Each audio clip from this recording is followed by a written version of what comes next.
មានមនុស្សជាច្រើនគិតថាភាពជោគជ័យគឺជាលុយកិត្តិយសឬមួយក៏តំណែងខ្ពង់ខ្ពស់ប៉ុន្តែហេតុអីពេលខ្លះមានគ្រប់យ៉ាងតែមិនមានក្តីសុខដែលគេសួរថា what is success ដោយសារភាពជោគជ័យហ្នឹងការឲ្យនិយមន័យគឺខុសៗគ្នាមនុស្ស100នាក់ឲ្យនិយមន័យភាពជោគជ័យហ្នឹងគឺខុសគ្នាទាំង100ថាតើភាពជោគជ័យនៅក្នុងន័យរបស់អ្នកទាំងអស់គ្នាគឺជាអ្វីបើអ្នកនៅមិនទាន់ឆ្លើយសំណួរនេះបានវាមិនខុសអីពីគេឲ្យអ្នកទៅរកបុគ្គលកតែអ្នកមិនស្គាល់ពីរូបរាងមុខមាត់ប្រវត្តិរបស់បុគ្គលកនឹងតតែសោះនេះជារឿងពិបាកណាស់ដែលត្រូវស្វែងរកមនុស្សដែលយើងអត់ស្គាល់ដូចគ្នាភាពជោគជ័យយើងត្រូវមើលឲ្យធ្លុះថាការពិតទៅភាពជោគជ័យរបស់យើងនេះគឺជាអ្វីទោះបីភាពជោគជ័យនៃមនុស្សគ្រប់គ្នានោះវាខុសប្លែកគ្នាក៏ដោយតែមានចំណុចដែលដូចគ្នាដែលចាំបាច់បំផុតសម្រាប់ខ្លួនឯងគឺការដែលយើងមានក្រុមគ្រួសារដែលកក់ក្ដៅនិងមានសេចក្តីសុខមានមោទនភាពចំពោះជោគជ័យនោះម្យ៉ាងទៀតជាភាពជោគជ័យដែលកើតចេញពីមាគ៌ាដ៏ល្អព្រោះថាភាពជោគជ័យដែលកើតឡើងពីអំពើអាក្រក់វានៅមិនបានយូរទេហើយថែមទាំងផ្ដល់ផលអាក្រក់ដែលនឹកស្មានមិនដល់នៅថ្ងៃអនាគតថែមទៀតផងមានពេលខ្លះយើងសម្លឹងមើលភាពជោគជ័យដោយយើងយកការសប្បាយចិត្តជាគោលវានឹងធ្វើឲ្យយើងមានភាពជោគជ័យតាមស្ថានភាពប្លែកៗគ្នាហើយសុខចិត្តខាតបង់នៅចំណូលដ៏មហាសាលជំនួសភាពក្រោកឡើងយ៉ាងសប្បាយចិត្តសម្រាប់ថ្ងៃនីមួយៗអាចសើចសប្បាយចិត្តនិងមានពេលនៅជាមួយក្រុមគ្រួសារបានច្រើន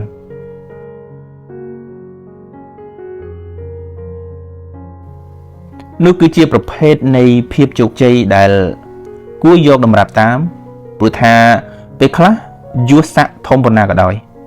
ក៏មិនអាចទិញក្តីសុខពិតប្រាកដបានដែរ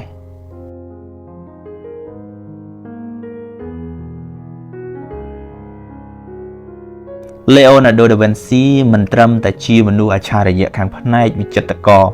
នៅលើពិភពលោកឡើយថែមទាំងជាអ្នកវិទ្យាសាស្ត្រអ្នកប្រាជ្ញនិងអ្នកចេះបង្កើតទស្សនៈដ៏ល្បីឈ្មោះថែមទៀតផងលទ្ធផលស្នាដៃគាត់មានច្រើនសន្ធឹកសន្ធាប់ហើយអាចហៅបានថាជាអ្នកប្រាជ្ញមួយដែលមានគំនិតច្នៃប្រឌិតថ្មីល្បីឈ្មោះនៅលើពិភពលោកយើងDa Vinci កើតនៅក្នុងក្រុង Vinci ថ្ងៃទី15មេសាឆ្នាំ1452គាត់អាចចាត់ទុកថាជាបុគ្គលអច្ឆរិយៈម្នាក់ដែលមានសមត្ថភាពច្រើនផ្នែកគាត់ជាស្ថាបនិកជាអ្នកតន្ត្រីអ្នកកាយវិភាគអ្នកច្នៃប្រឌិតអ្នករចនាអ្នកវាយតម្លៃវិភាគអ្នកប្រាជ្ញគណិតវិទ្យារួមទាំងអ្នកគូគំនូរដ៏មានស្នាដៃខ្ពង់ខ្ពស់ទូទាំងពិភពលោកទៀតផងលទ្ធផលការងាររបស់ Da Vinci ស្នាដៃដែលតាក់ទងទៅនឹងចំណេះដឹងផ្នែកផ្សេងគ្នាដូចជាវិទ្យាសាស្ត្រវិភាគឯកសារស័ព្ទតារាសាស្ត្ររួមជាមួយនឹងវិចារណញ្ញាណស្រឡាញ់វិទ្យាសាស្ត្រនិងចំណុចផ្សេងទៀតនៃពិភពលោក Leonardo ក៏បានក្លាយទៅជាបុគ្គលដែលសំខាន់នៅក្នុងយុគសម័យនោះគាត់បានបាត់បង់ជីវិតនៅក្នុងទីក្រុងអ៊ុំបួរថ្ងៃទី2ឧសភាឆ្នាំ1519បើគិតទៅប្រហែលជា500ឆ្នាំមុនតែអ្វីដែល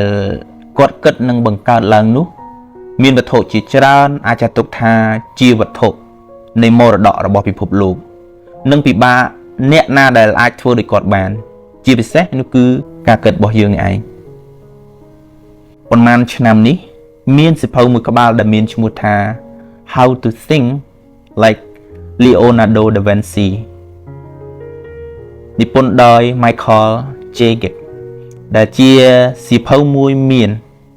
ការអធិប្បាយពីវិធីគិតរបស់ Da Vinci ដែលធ្វើឲ្យគាត់បានក្លាយទៅជាបុគ្គលអច្ឆរិយៈស្ទើរតែគ្រប់មុខជំនាញទាំងអស់អត្ថន័យសំខាន់របស់សៀវភៅនោះគឺគោលការណ៍នៃការគិត7ប្រការរបស់ Da Vinci នេះឯង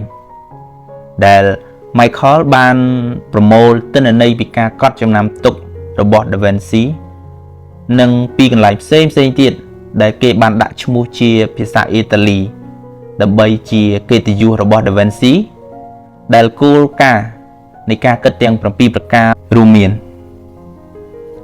1. ការចង់ដឹងចង់ឃើញតាមរបៀបមធ្យោបាយរបស់ Da Vinci គឺជាអ្វីដែលល្អនិងជាធម្មជាតិដែលរស់នៅក្នុងខ្លួនមនុស្សអាចនិយាយបានថាមនុស្សយើងគ្រប់គ្នាតែងតែមានការចង់ដឹងចង់ឃើញបន្តិចឬក៏ច្រើនគ្រាន់តែយើងនឹងនាំវាមកប្រើឲ្យមានប្រយោជន៍សម្រាប់ជីវិតបានដោយវិធីណាប៉ុណ្ណោះចំណែក Da Vinci ផ្ទាល់គាត់គឺជាមនុស្សដែលចាប់អារម្មណ៍និងចង់ស្វែងយល់ពីអ្វីដែលនៅជុំវិញខ្លួនគ្រប់ពេលវេលាគាត់តែងតែសួរនៅអ្វីដែលគេជំនាញឬមិនជំនាញក៏ដោយឲ្យតែកើតឡើងនៅជុំវិញខ្លួនគាត់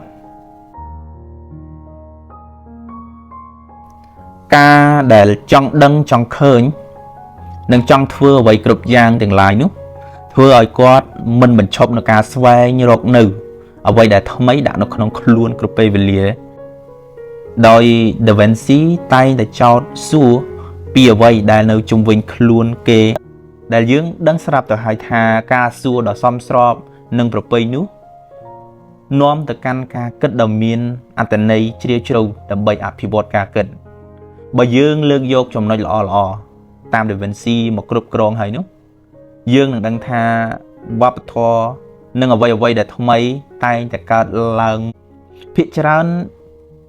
តែងតែមានចំណុចចាប់ផ្ដើមនៃសំណួរដែលមនុស្សរាល់គ្នាចង់ដឹងគ្រប់គ្នា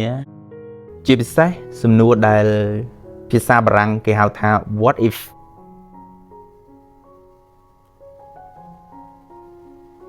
ដែលសំណួរនេះហើយដែលអាចជំរុញឲ្យកើតវប្បធម៌ថ្មីច្រើនចេញមកដែលអាចហៅបានថាជាភាពជោគជ័យដ៏ធំមហិមាមួយដែលកើតឡើងមកពីសំណួរកថាបាន 2. ការយកចំណេះដឹងដែលមានទៅប្រើប្រាស់អ្វីដែលគេទទួលស្គាល់ពាសពេញពិភពលោកថាបទពិសោធន៍គឺជាប្រភពបញ្ញានិងភាពឆ្លាតវៃដ៏សំខាន់របស់មនុស្ស Da Vinci គឺជាអ្នកឲ្យតម្លៃលើការរៀនសូត្រឆ្លងកាត់បទពិសោធន៍យ៉ាងច្រើនសន្ធឹកសន្ធាប់គាត់គឺជាមនុស្សម្នាក់ដែលមិនព្រមទទួលស្គាល់ពីគោលការណ៍ឬទ្រឹស្ដីផ្សេងនៅសម័យនោះជាពិសេសចំពោះអ្វីដែលមិនមានឱកាសស្វែងរកដោយខ្លួនឯង Da Vinci ទទួលស្គាល់ថាការរៀនចេះដឹងឆ្លងកាត់បទពិសោធន៍នោះតែងតែគេចមិនផុតពីការចេះដឹងនៃកំហុសឆ្គងដែលកើតឡើងនៅឡើយ Da Vinci ក៏ធ្លាប់មានកំហុសឆ្គងចំពោះរឿងរ៉ាវជាច្រើនដូចគ្នាដែរតែគេមិនដែលគិតថានឹងបញ្ឈប់ការចង់ចេះចង់ដឹងបន្តទៅទៀតឡើយគេមិនព្រមឈប់ហើយក៏មិនបំភ្លេចក្នុងការស្វែងរកអ្វីដែលថ្មីបន្តដែរ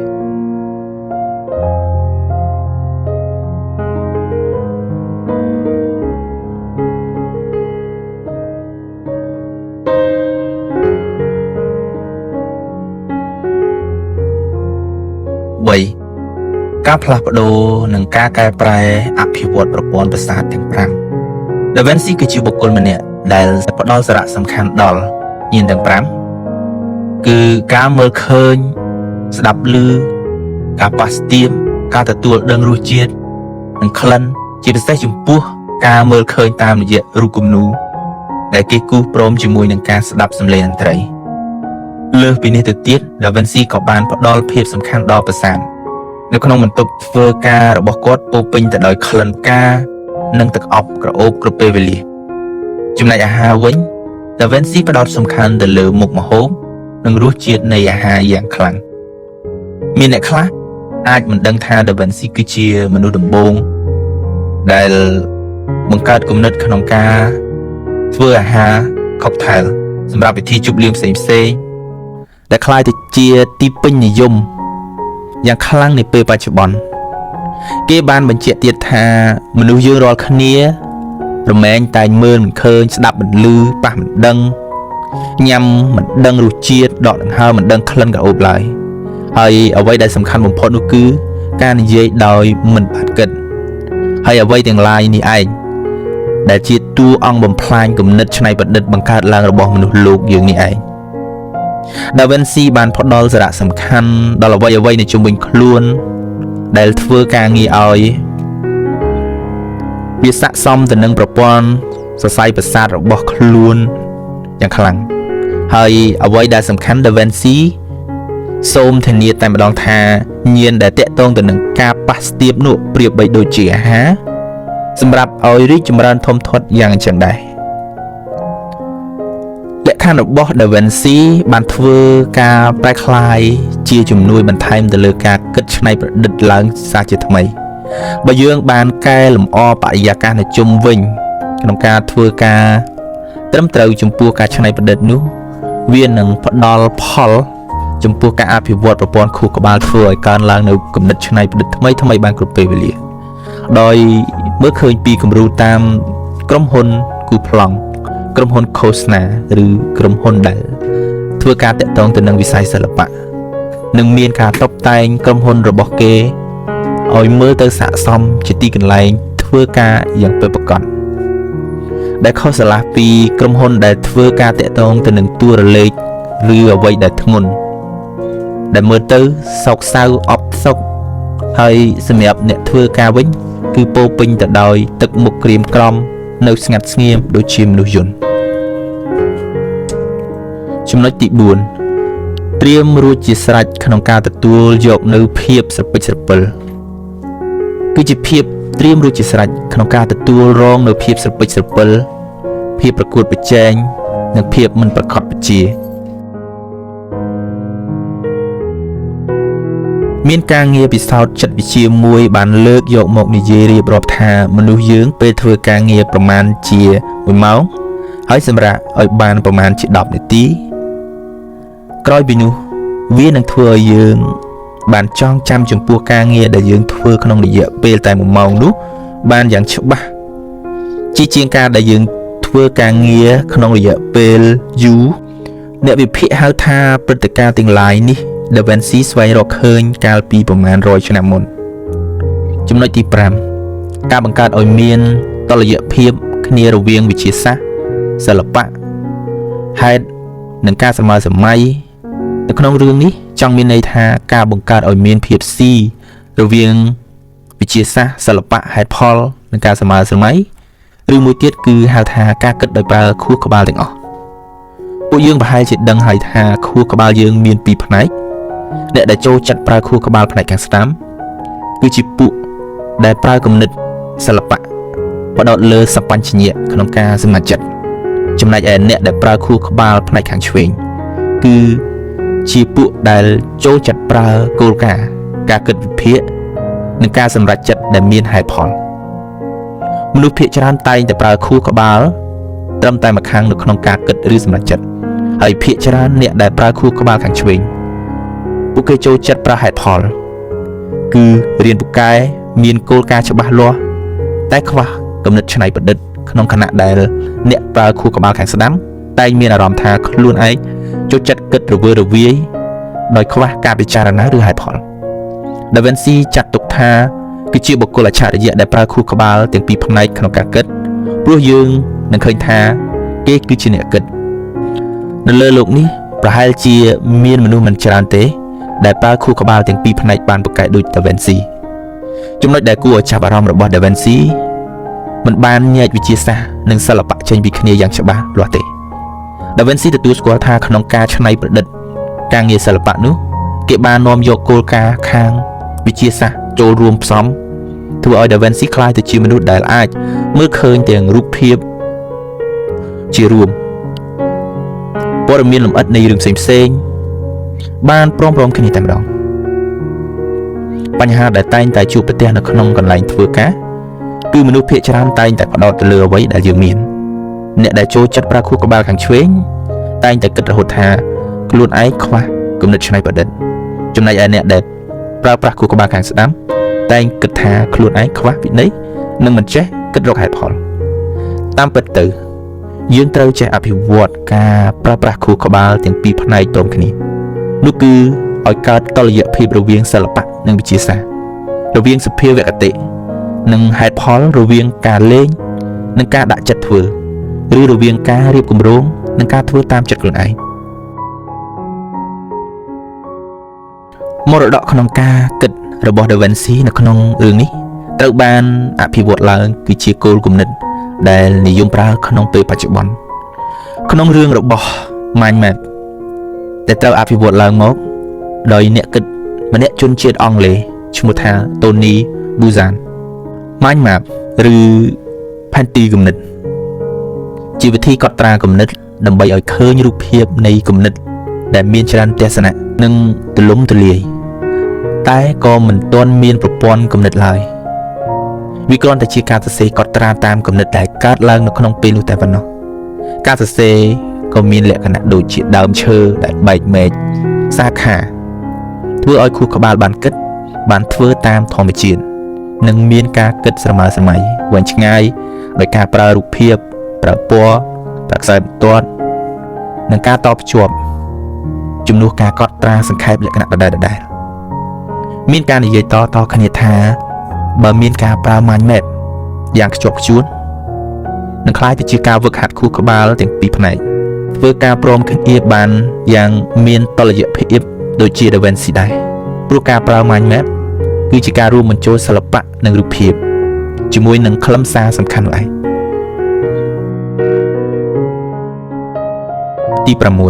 6ភាពពេញលេញរបស់រាងកាយ Da Vinci ជឿជាក់ថាភាពពេញលេញនៃរាងកាយមានផលយ៉ាងខ្លាំងចំពោះខួរក្បាល Da Vinci ចាត់ទុកថាជាបុគ្គលដែលមានរាងកាយរឹងមាំពេញលេញម្នាក់មនុស្សនៅក្នុងសម័យនោះដល់ថ្នាក់ហៅ Da Vinci ថាជាអ្នកដែលមានរាងកាយស្អាតឬសូម្បីតែអ្នកជំនាញជាច្រើនអ្នកក៏បានបញ្ជាក់ថាការដែល Da Vinci ផ្ដោតការចាប់អារម្មណ៍ខ្លាំងលើរាងកាយរបស់មនុស្សនោះគឺដោយសារតែភាពពេញលេញនៃរាងកាយរបស់គេនោះឯង Da Vinci តែងប្រាប់ឲ្យរក្សាសុខភាពរាងកាយខ្លួនឯងឲ្យបានល្អព្រោះភាពពេញលេញរបស់រាងកាយនឹងហុចផលចំពោះភាពពេញលេញរបស់ខួរក្បាលយើងផងដែរ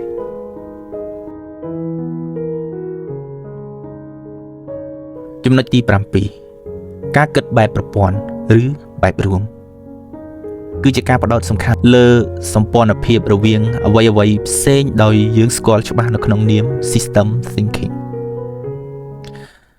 Da Vinci គឺជាអ្នកដែលអនុវត្តគោលគំនិត